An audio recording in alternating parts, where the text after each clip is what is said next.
এখানে দেখো কি লেখছে, একজন মানুষের দুই হাতে মোট 10টি আঙ্গুল আছে। এরকম 8 জন মানুষের হাতে কতটি আঙ্গুল রয়েছে? তাহলে একজনের কতটি আঙ্গুল আছে, এখানে বলছে 10টি। তাহলে 8 জনে কয়টি হবে? বেশি হবে। এখানে আমাদের গুণন করতে হবে।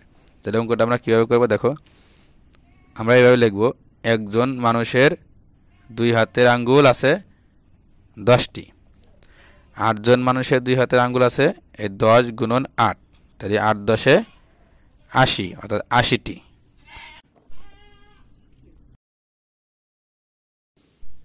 এখানে দেখো কি লেখছে, যদি আমরা প্রতিদিন 1 টাকা করে জমা করি তবে 7 দিনে কত টাকা হবে, বা কত টাকা জমা করতে পারবো।